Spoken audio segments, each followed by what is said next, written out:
제가 눈을 떴을 땐 병원 창고 안에 누워 있었어요. 옷은 엉망이었고 몸은 제대로 움직여지지 않았고, 그 사람은 제 옆에서 정말 태연하게 커피를 마시고 있었어요. 정화 씨, 감기라도 걸렸나 보네. 좀 쉬어요. 오늘 전해드릴 사연 끝까지 집중해주세요. 여러분의 추억을 더듬는 옥상의 누워입니다. 이 사연을 보내기까지 정말 오랜 시간이 걸렸어요. 망설이고 또 망설였습니다. 혹시라도 이 글 때문에 제가 다시 위험해지진 않을까, 그런 걱정들. 혹은 아무도 안 믿어주면 어쩌나 하는 두려움도 있었고요. 하지만 용기를 낸 건 또 다른 누군가가 저 같은 일을 겪게 될까봐 그걸 막아야 한다는 생각 때문이었어요. 저는 간병인으로 일했었습니다. 한 3개월 전쯤에요. 작은 요양병원에 취직하게 됐죠. 외곽이라 조용하고 환자 수도 많지 않아서 차분한 분위기라고 들었어요. 그런데 첫날 출근했을 때부터 뭔가 이상하다는 느낌을 지울 수가 없었어요. 병실 창문은 전부 두꺼운 시트지로 가려져서 밖이 전혀 안 보였고요. 복도는 한낮인데도 불을 희미하게 켜놔서 어두침침했어요. 그리고 무엇보다 그 원장이 지나치게 친절했습니다. 정화 씨, 와줘서 고마워요. 우리 병원이 좀 외진 곳에 있어서 사람이 귀하거든요. 그리고 우리 병원은 규칙이 좀 있어요. 뭐냐면 업무 중에는 휴대폰 사용은 안 돼요. 그리고 개인적인 용무로 병동 밖으로 나갈 때는 꼭 저한테 허락을 받아야 하고요. 이게 운영 원칙이라서 이해 좀 해줘요. 이상했죠. 아니, 출퇴근하는 간병인이 왜 병원 밖으로 나갈 때 허락을 받아야 하는 걸까요? 근데 당시 저는 제대로 물어보지도 못했어요. 여기가 아니면 갈 곳이 없다는 그런 절박함, 이 일이 마지막 기회일지도 모른다는 불안감 때문에 그냥 고개만 끄덕였습니다. 그 후로 병원에서의 날들은 의문투성이었어요. 환자분들 약을 챙길 때면 원장은 꼭 제 뒤에 서서 감시하듯 지켜봤고요. 아무도 안 쓰는 낡은 창고문은 항상 굳게 잠겨 있었어요. 뭔가 숨기는 사람 특유의 그런 조심스러움, 그런 게 느껴졌죠. 동료 간병인한테 이런 이상한 점을 슬쩍 물어보려고 하면 원장은 귀신같이 나타나서 말을 끊거나 다른 얘기로 돌리더라고요. 제 동선, 제가 쓰는 물건, 심지어 나누는 대화까지 다 통제받는 느낌이었어요. 누군가 보이지 않는 눈으로 저를 계속 감시하고 있다는 그런 불쾌한 기분이 들었죠. 하지만 그건 시작에 불과했습니다. 그날 밤 저는 병원 안에서 절대 일어나서는 안 될 정말 끔찍한 일을 당했습니다. 자세한 상황을 여기서 다 말씀드리긴 좀 어렵지만 제가 다시 정신을 차렸을 땐 병원 지하의 그 낡은 창고 안에 누워 있었습니다. 입고 있던 옷은 막 엉망으로 흐트러져 있었고 온몸은 맞은 것처럼 욱신거리고 제대로 움직여지지도 않았어요. 그리고 그 사람이 제 옆의자에 앉아서 정말 태연하게 커피를 마시고 있었습니다. 제가 눈을 뜬 걸 보고는 이렇게 말했죠. 정화 씨, 일어났네. 감기라도 걸렸나봐. 몸살 기운이 심한 것 같아서 여기 좀 눕혀놨어요. 괜찮아요. 좀 쉬어요. 그 한마디가 저를 완전히 산산조각 냈습니다. 저는 아무 말도 할 수 없었고 그냥 눈물만 계속 흘렀습니다. 그날 이후로 저는 병원 밖으로 나갈 수 없는 존재가 되어버렸어요. 아무도 저를 찾지 않았고 원장은 다른 직원들한테 제가 말없이 퇴근한 뒤에 돌아오지 않았다고 둘러댔습니다. 김정화 간병인이요. 글쎄요. 어제 퇴근하고는 오늘 출근은 안 했네요. 연락도 없고요. 갑자기 그만뒀나 보죠. 그렇게 제 존재는 병원 안에 갇힌 채 서서히 지워져 가고 있었습니다.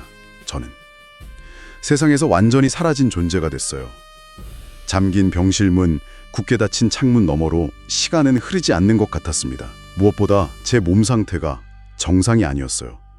눈앞이 자꾸 흐릿해지고 손은 제 의지와 상관없이 떨렸고요. 머릿속은 꼭 안개가 낀 것처럼 생각이 명료하게 이어지지가 않았습니다. 그가 마지막으로 건넸던 커피, 아마 거기에 약을 탔던 거겠죠. 시계도 없고 창밖으로 햇살 한 줌 들어오지 않는 방 안은 극한의 고요함만이 감돌았습니다. 복도에서 간간히 들리던 발소리마저 사라진 지 오래였죠. 마치 병원 전체가 제가 사라지기를 바라는 것처럼 그렇게 느껴졌습니다. 그렇게 얼마나 시간이 흘렀을까요? 한 이틀쯤 지났을 무렵 누군가 복도에서 제 방문을 두드렸습니다. 낮은 목소리였지만 분명히 들렸어요. 실례합니다. 안에 김정화 씨 계십니까? 경찰입니다. 경찰이라는 말에 순간 심장이 터질 듯 뛰었습니다. 살았다. 드디어 이 지옥에서 벗어날 수 있구나. 도와달라고, 살려달라고 소리쳐야 한다고 생각했지만 목소리가 나오지 않았습니다. 문을 두드리고 발로 차버려 했지만 몸에 힘이 들어가지 않았어요. 문 너머의 인기척은 금세 사라졌습니다. 그리고 잠시 후 복도 저편에서 원장의 목소리가 들려왔습니다. 이 방 말씀이십니까? 지금 비어 있습니다. 김정화 씨는 어제 퇴근한 뒤로 출근하지 않았어요. 아마 그만둔 것 같습니다. 연락도 안 되고요. 원장이었어요. 경찰에게 거짓말을 하고 있었어요.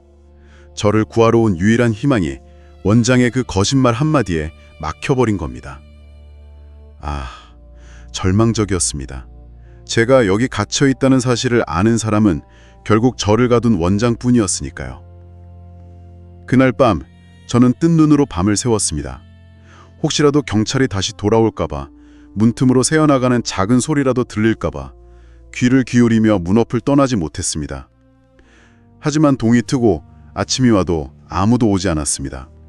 식사도 약도 주지 않았고 그 누구도 제 방을 찾지 않았어요. 저는 정말로 병원 안에 없는 사람 취급을 받고 있었습니다. 시간이 얼마나 흘렀을까? 복도에서 낯선 발소리가 들려왔습니다. 곧이어 병실 문이 열리고 원장이 들어왔습니다. 그는 제 앞에 의자를 놓고 앉아 섬뜩할 정도로 다정한 목소리로 말했습니다. 정화 씨 많이 놀랐죠? 하지만 걱정할 필요 없어요. 다 괜찮아질 겁니다. 모든 건 다 지나갈 거예요. 그냥 여기 조용히 얌전히 있으면 돼요. 저는 아무 대답도 할 수 없었습니다. 약기운 때문인지 혀가 굳은 듯 움직이지 않았고 몸은 여전히 내 것이 아닌 것처럼 무거웠습니다. 그런 저를 보며 원장은 희미하게 웃고 있었습니다. 아무 일도 없었다는 듯, 모든 것이 정상이라는 듯 태연한 미소를 짓고 있었죠. 그날 밤 뜻밖의 기회가 찾아왔습니다. 간호사 중 누군가가 당직실 문을 잠그는 것을 잊고 퇴근한 모양이었어요. 희미하게 열린 문틈 사이로 당직실 안에 전화기가 보였습니다. 마지막 남은 힘을 짜내 적을 짚고 일어섰습니다. 비틀거리며 당직실로 들어가 떨리는 손으로 수화기를 들었습니다. 숨이 차올랐고 손가락에 힘이 들어가지 않았지만 필사적으로 버튼을 눌렀습니다. 112. 제발 연결되어라. 신호음이 몇 번 울리고 마침내 수화기 너머로 목소리가 들려왔습니다. 네, 경찰입니다. 무엇을 도와드릴까요? 그 목소리를 듣는 순간 뜨거운 눈물이 뺨을 타고 흘러내렸습니다. 살 수 있다. 정말 살 수 있을지도 모른다. 저는 흐느끼며 간신히 말을 이었습니다. 도와주세요. 저 여기 병원에 갇혀 있어요. 바로 그때 등 뒤에서 차갑고 익숙한 목소리가 들려왔습니다. 정화 씨, 남의 전화를 그렇게 함부로 쓰면 어떡해요? 여긴 업무 외 통화 금지라고 제가 말씀드렸잖아요. 원장이었습니다. 어느새 제 뒤에 서서 저를 내려다보고 있었습니다. 그의 손이 수화기를 빼앗아 전화기를 내려놓았습니다. 모든 희망이 한순간에 사라졌습니다. 전화도, 문도, 창문도 이제 저에게 아무런 의미가 없었습니다. 제가 할 수 있는 건 오직 하나, 죽지 않고 버티는 것뿐이었습니다. 시간이 얼마나 흘렀는지 감각이 무뎌졌습니다. 하루인지 이틀인지 혹은 그 이상인지 알 수 없었습니다. 식사와 약은 이제 원장의 손을 통해서만 받을 수 있었습니다. 그가 주는 약을 먹고 나면 어김없이 정신이 흐릿해지고 몸이 무겁게 가라앉았습니다. 약의 종류나 용량을 조절하는 것 같았어요. 생각이 자꾸 끊기고 감정이 느껴지지 않았습니다. 내가 지금 말을 하고 있는 건지 듣고 있는 건지도 헷갈릴 정도였죠. 원장은 그런 저를 보며 만족스러운 듯 웃었습니다. 괜찮아요, 정화 씨. 너무 애쓰지 말아요. 정화 씨는 그냥 여기에 있는 게 맞는 사람이에요. 바깥 세상은 너무 복잡하고 시끄럽잖아요. 안 그래요? 여긴 조용하고 안전해요. 여기가 정화 씨 자리예요. 그의 말이 이상하게 들렸습니다. 아니, 무서웠습니다. 그는 나를 단순히 숨기거나 가두려는 것이 아니라 나의 존재 자체를 지우고 없애려는 것 같았습니다. 그날 밤, 원장은 저를 침대에 눕히며 속삭였습니다. 오늘은 좀 더 강한 약을 써야겠어요. 정아 씨가 너무 깨어 있으려고 애쓰는 것 같아서요. 잠이 좀 부족해 보여요. 푹 자게 해줄게요. 걱정 말아요. 그 말을 듣는 순간 저는 직감했습니다. 이대로 있다가는 정말로 나라는 존재가 사라지겠구나. 의식이든 기억이든 이름이든 모든 것이. 마지막 남은 힘을 끌어모았습니다. 그리고 연기를 시작했습니다. 저는 힘겹게 미소를 지으며 말했습니다. 원장님, 무서워요. 근데 저 이제 그냥 원장님 말씀 따를게요. 여기가 제 자리인가 봐요. 그 순간 처음으로 원장의 표정이 부드럽게 풀리는 것을 보았습니다. 그래요, 정아 씨. 그게 제일 편한 길이에요. 진작 그랬어야죠. 정아 씨는 생각이 너무 많았어요. 이제 아무 생각하지 말고 편히 쉬어요. 그의 눈을 피해 저는 머릿속으로 필사적으로 계획을 세우기 시작했습니다. 그가 약을 타러 가는 시간, 열쇠를 보관하는 장소, 간호사들이 퇴근하고 병원이 가장 조용해지는 시간, 그가 잠드는 습관, 그의 걸음걸이 소리, 문 여닫는 소리까지 모든 것을 기억하고 분석했습니다. 그리고 매일 그에게 순응하는 척, 자발적으로 갇힌 사람인 척 연기했습니다.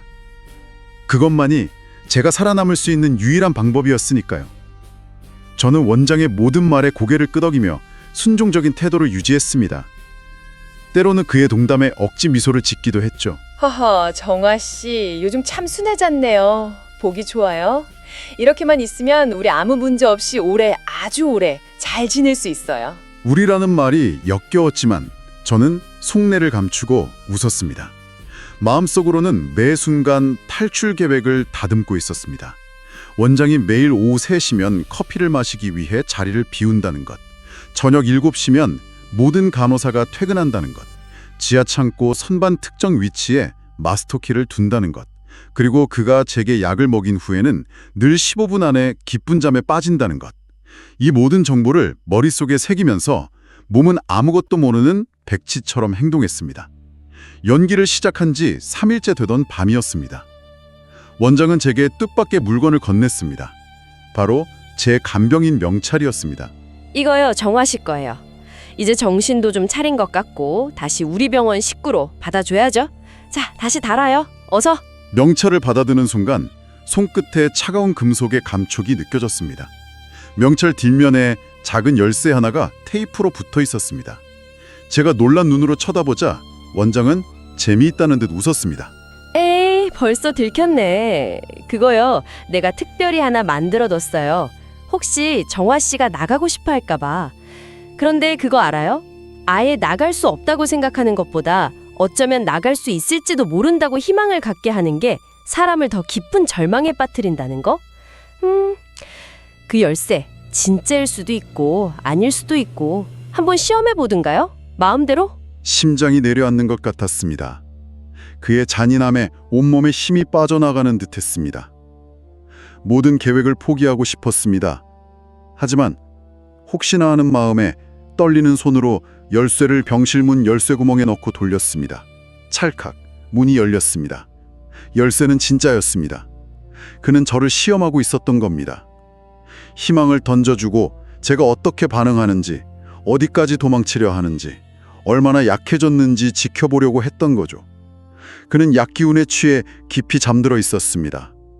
저는 조심스럽게 문을 열고 복도로 나왔습니다. 차가운 복도 바닥에 맨발이 닿았습니다. 심장이 미친 듯이 뛰었지만 정신을 차려야 했습니다. 1층 현관문은 밤에는 잠겨 있을 테고 지하 창고 옆 비상구는 지문 인식이 필요했습니다. 남은 곳은 하나, 2층 구석의 의무기록실. 그곳에는 외부로 연결된 전화기가 있었습니다. 아마 그 전화선은 아직 살아있을 가능성이 높았어요. 숨을 죽이고 소리 나지 않게 까치발로 복도를 가로질러 의무기록실로 향했습니다. 그때는 몰랐습니다. 의무기록실 문 안쪽에서 누군가 저를 기다리고 있었다는 것을요. 의무기록실 문을 여는 순간 싸늘한 정적이 감돌았습니다. 너무 조용해서 오히려 이상하다는 생각이 들었죠. 그리고 저는 봤습니다. 기록실 한가운데 서류 캐비넷에 기댄 채 저를 바라보고 있는 원장을. 그는 조용히 하지만 등골이 서늘해지는 목소리로 물었습니다. 어딜 그렇게 급히 가시나, 저화 씨. 벌써 이 놀이가 끝났다고 생각하는 건 아니겠죠? 난 아직 제대로 시작도 안 했는데. 아직 시작도 안 했다는 말의 의미를 이해할 수 없었습니다. 그럼 지금까지 제가 겪은 일들은 대체 무엇이었을까요? 도망칠 생각조차 할 수 없었습니다.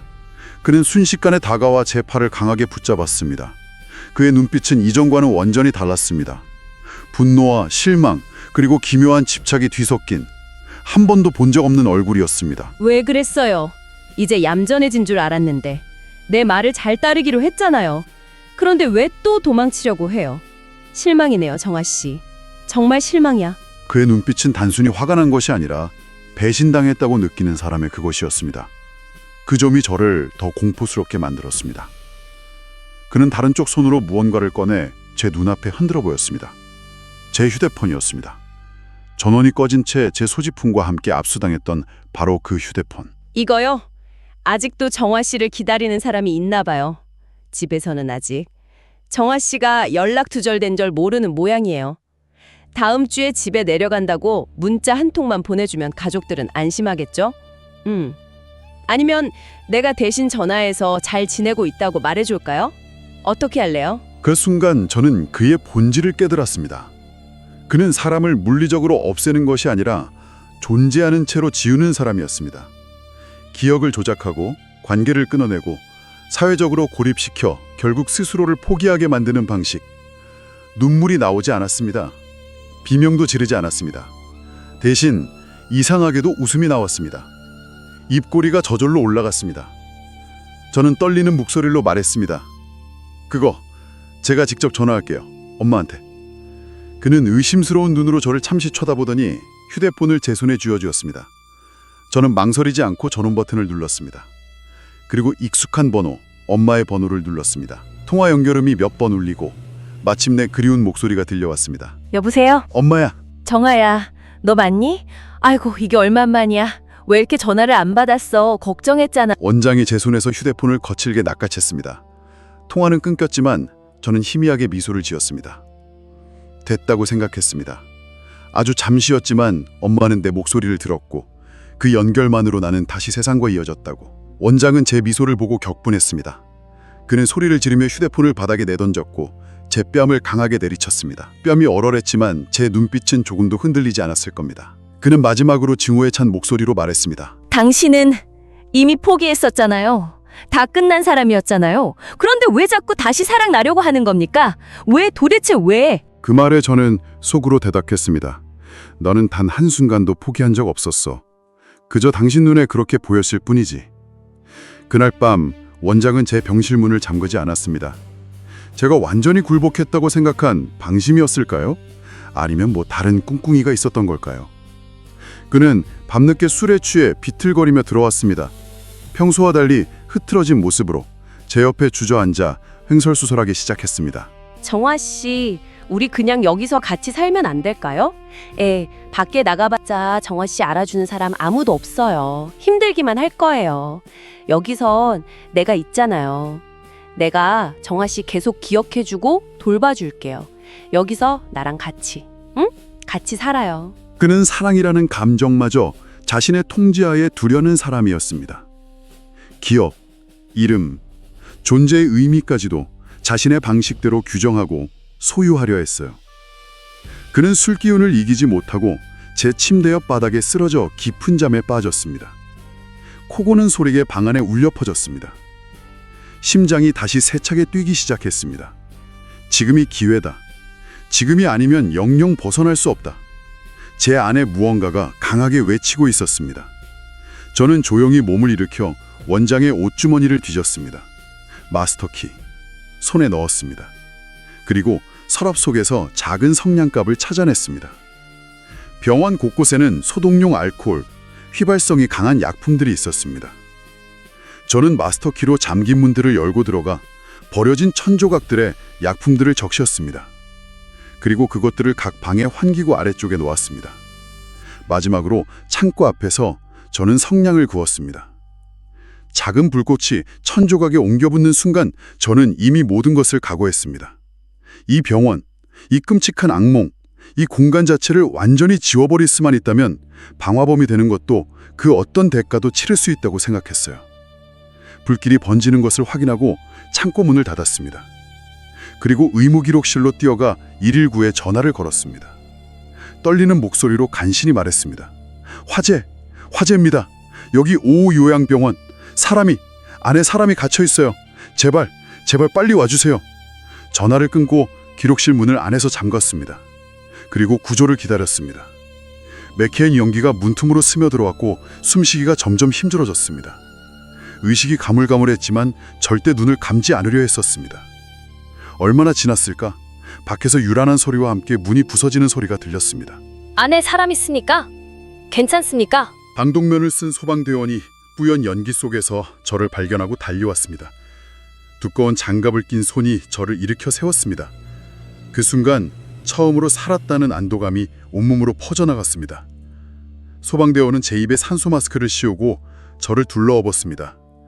그의 등을 통해 전해져 오는 온기와 단단함, 그가 제 귓가에 대고 말했습니다. 괜찮아요. 이제 괜찮아요. 정신 차려요. 거의 다 왔어요. 그 목소리가 저를 처음으로 김정화라는 이름이나 환자가 아닌 한 명의 사람으로 불러주는 것처럼 느껴졌습니다. 저는 마침내 살아서 병원 밖으로 나왔습니다. 병원 밖 공기는 믿을 수 없을 만큼 차가웠습니다. 폐부 깊숙이 스며드는 차가운 공기에 정신이 번쩍 들었어요. 코끝이 얼어했지만 숨을 쉴 수 있다는 사실 자체가 기적처럼 느껴졌습니다. 내가 살아있다는 증거였죠. 들것에 실려 구급차로 옮겨지는 동안 구조대원이 제 이름을 물었습니다. 환자분 성함이 어떻게 되세요? 정신 좀 차려보세요. 이름이 뭐예요? 정화, 그 세 글자를 입 밖으로 내는 것이 왜 이렇게 힘든지 한참을 망설이다가 겨우 대답했습니다. 김정화요. 제 이름을 다시 말하기까지 이렇게 오랜 시간이 걸릴 줄은 몰랐습니다. 구급차 안에서 담요를 덮고 있었지만 온몸이 사시나무처럼 떨렸습니다. 추위 때문이 아니었어요. 이제 어디로 가야 하지? 누가 나를 믿어줄까? 하는 막막한 두려움이 저를 떨게 했습니다. 병원 화재 사건 이후 원장은 실종 처리되었습니다. 그의 행방은 묘연했고 병원에서 벌어진 일들의 진실은 누구도 알지 못했습니다. 대신 흉흉한 소문만 무성하게 퍼져나갔습니다. 간병인이 앙심을 품고 병원에 불을 질러 떠더라. 원래 정신적으로 불안정한 사람이었다. 스스로 감금망상에 빠져 있었다. 이런 말들이요.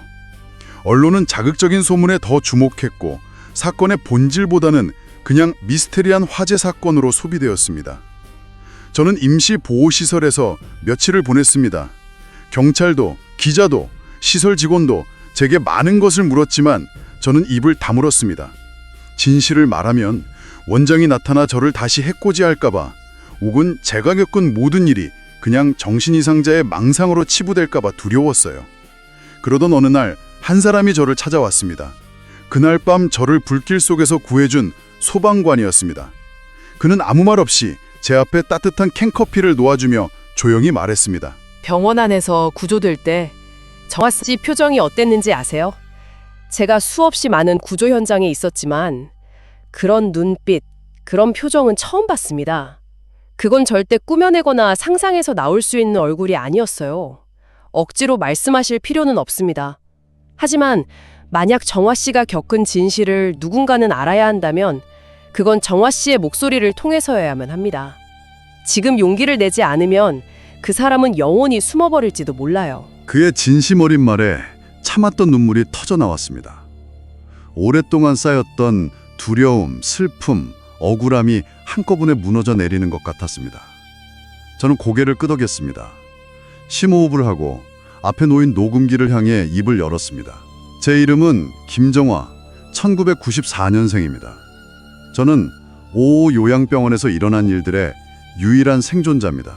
그는 환자를 치료한 것이 아니었습니다. 그는 자신의 기준에 따라 환자들을 선별하고 감금하고 약물을 이용해 서서히 죽음에 이르게 했습니다. 그리고 그 모든 것을 의료적 판단 혹은 자연사라는 이름으로 포장했습니다. 제 증언이 담긴 녹음 파일은 한 시사 고발 프로그램을 통해 세상에 공개되었습니다. 신변 보호를 위해 익명으로 처리되었고 목소리도 변조되었지만 내용은 충격적이었습니다. 병원의 폐쇄적인 구조, 약품 관리의 허점, 수많은 감금과 폭행의 기록들, 그리고 제가 직접 목격했던 자연사 처리 대상자 리스트의 존재까지 USB에 담겨있던 병원 내부 자료들과 함께 모든 것이 폭로되었습니다. 방송이 나간 후 병원은 즉시 폐쇄되었고 잠적했던 원장은 경찰에 자진 출두했습니다. 처음에는 여론이 들끓었습니다. 사람들은 분노했고 철저한 수사와 처벌을 요구했죠. 어떻게 저런 끔찍한 일이, 인간의 탈을 쓴 악마다, 의사 면허를 박탈하고 감옥에 보내야 한다, 뭐 이런 반응들이었어요. 하지만 불과 며칠 뒤 뉴스 보도의 방향이 미묘하게 바뀌기 시작했습니다. 오 요양병원 사건, 살인 아닌 단순 과실치사 가능성의 무게, 수면 유도제 과다 처방 정황 포착. 뉴스 앵커 톤 변조. 원장 측 변호인은 모든 의료 행위는 환자 가족의 동의하에 이루어진 것이라고 주장하고 있습니다. 진실은 아직 거기에 있었지만 교묘하게 포장되고 왜곡되어 제가 겪은 일들이 마치 과장되거나 조작된 것처럼 비치기 시작했습니다.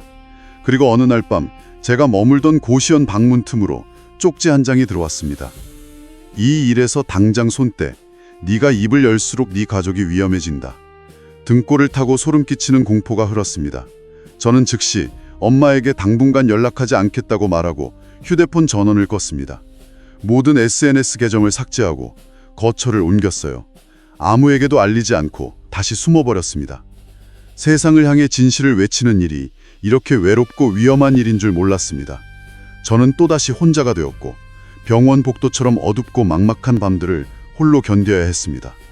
그러던 어느 날 밤 방문 앞 복도에서 초인종 소리가 들렸습니다. 띵동. 숨을 죽이고 도어뷰로 내다봤지만 아무도 없었습니다. 그런데 문고리에 작은 USB 하나가 걸려 있었습니다. 거기엔 제가 미처 확보하지 못했던 병원 내부 다른 구역의 CCTV 백업 영상들이 담겨 있었습니다. 그리고 작은 메모지 한 장. 정화 씨, 혼자 힘들어하지 마세요. 당신은 혼자가 아닙니다. 나머지는 제가 맡겠습니다. 누구인지는 알 수 없었지만 그 따뜻한 연대의 메시지에 저는 다시 용기를 얻었습니다. 다시 한번 세상과 마주하기로 결심했습니다. 법정 증인 출석을 앞두고 저는 중요한 결심을 했습니다.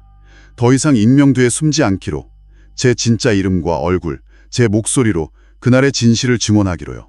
다음 증인 김정화 씨. 증인석으로 나와 주십시오. 제가 방청석을 지나 증인석으로 걸어가는 동안 장내가 잠시 술렁이는 것을 느꼈습니다. 저 사람이? 그 간병인? 살아서 나왔다는 게 진짜였네? 이런 숨죽인 속삭임들이 들려왔습니다.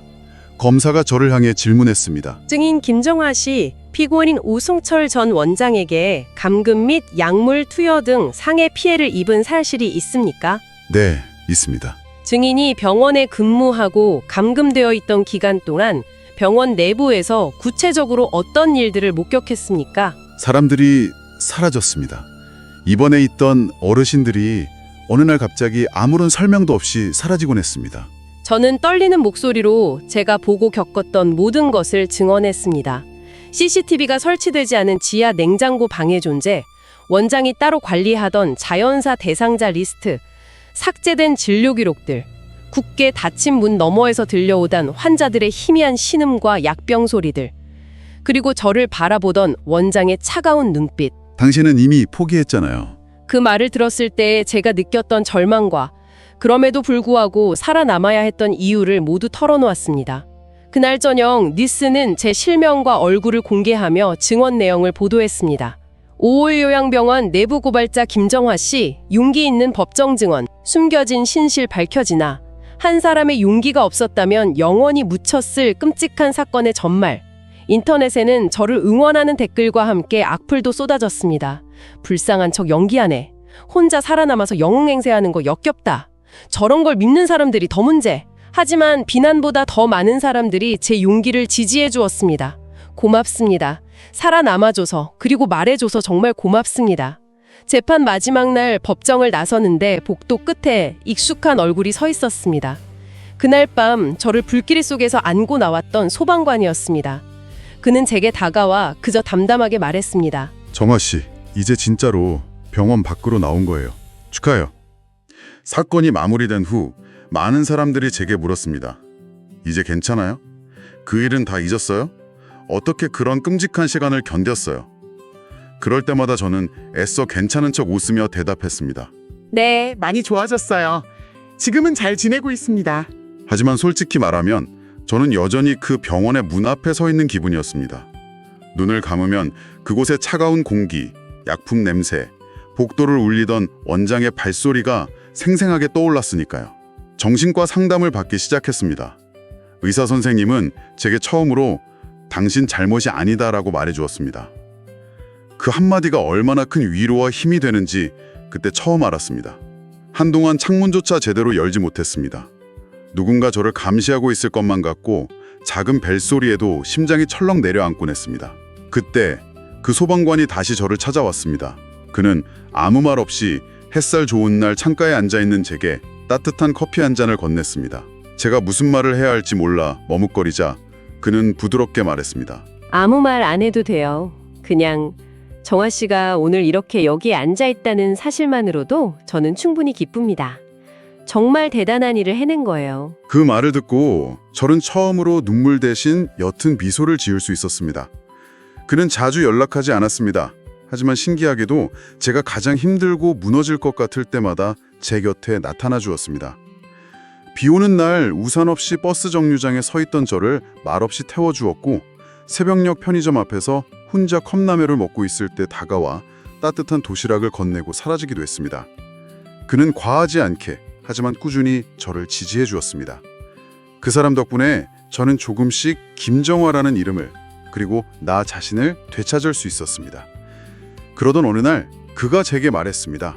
소방관이라는 직업이 매일 누군가를 구하지만 정작 구조된 사람이 저희를 기억해주는 경우는 드물어요. 각자의 삶으로 돌아가기 바쁘니까요. 그런데 정화 씨는 저를 계속 기억해주네요. 그게 참 고맙습니다. 그 말이 제가 그와 결혼을 결심하게 된 이유였습니다. 지금 저는 남편과 함께 조용한 시골 마을에서 살고 있습니다. 작은 마당에 꽃을 가꾸고 따스한 햇볕을 쬐며 아무 일도 일어나지 않는 평범한 하루하루를 보내고 있습니다. 가끔 라디오를 듣다 보면 저처럼 힘든 시간을 보내고 있는 사람들의 사연이 흘러나옵니다. 너무 힘들어요. 세상이 나를 버린 것 같아요. 그럴 때면 저는 속으로 조용히 그들을 응원합니다. 괜찮아요. 당신이 무너지지 않았기 때문에 오늘 나도 이렇게 숨쉬며 살아갈 수 있어요. 우리는 보이지 않는 곳에서 서로의 하루를 지탱해주고 있는 거예요. 그러니 당신이 지금 숨쉬고 있다면 그것만으로도 당신은 이미 충분히 강하고 위대한 사람입니다. 당신은 이미 이긴 사람입니다. 혹시 이 긴 이야기를 끝까지 들어주신 분이 계시다면 정말 감사합니다. 어떤 이에게는 그저 스쳐 지나가는 하나의 사건일지 몰라도 저에게는 매 순간 숨을 참아가며 버텨내야 했던 고통의 시간이었습니다. 살다 보면 누구에게도 말 못할 아픔을 겪는 순간들이 있습니다. 차라리 모든 기억을 지워버리고 싶을 만큼 힘든 날도 있고 아무도 알아주지 않아도 괜찮다고 스스로를 애써 다독이는 밤도 있을 겁니다. 그럼에도 불구하고 제가 이 이야기를 세상에 꺼내놓은 이유는 단 하나입니다. 어딘가에 저처럼 깊고 어두운 터널을 홀로 걷고 있을지도 모르는 누군가에게 당신은 혼자가 아니라고 이 이야기를 통해 아주 잠시나마 작은 위로와 연결감을 느낄 수 있다면 좋겠다는 바람 때문이었습니다. 지금 당장 소리내어 울지 않아도 괜찮습니다. 비명을 지르지 않아도 괜찮습니다. 그저 오늘 하루를 버텨내고 있는 당신의 존재 자체만으로도 당신은 충분히 잘하고 있는 겁니다. 그리고 마지막으로 그날 밤 저를 안고 어둠 속에서 빛으로 인도해준 사람에게 이 말을 꼭 전하고 싶습니다. 당신이 그날 잡아준 것은 단순히 한 사람의 몸이 아니었어요. 그것은 한 사람의 무너진 삶이었고 사라질 뻔했던 내일이었습니다. 당신의 그 손길 덕분에 저는 지금 이렇게 제 목소리로 이야기를 전할 수 있게 되었습니다. 그리고 여러분이 지금 이 이야기를 듣고 있다면 저의 이 이야기는 여러분 덕분에 여전히 살아 숨쉬고 있는 겁니다. 오늘 옥상에 누워에서는 김정화 씨 용기 있는 사연을 함께 했습니다. 어떤 어둠 속에서도 자신의 목소리를 잃지 않고 결국 세상 밖으로 걸어나온 이야기는 우리 모두에게 깊은 울림을 줍니다. 때로는 침묵하고 싶고 모든 것을 포기하고 싶을 때도 있지만 그럼에도 불구하고 살아가고 버텨내는 것 자체가 얼마나 위대한 일인지 다시 한번 생각하게 됩니다. 누군가의 진실된 목소리가 또 다른 누군가에게는 내일을 살아갈 힘이 될 수 있다는 것을 기억해 주세요. 구독과 좋아요 눌러주시고 여러분의 가슴 아픈 혹은 용기 있는 사연이 있다면 설명란에 있는 메일 주소로 보내주세요. 저희 옥상에 누워가 귀 기울여 듣고 함께 나누겠습니다.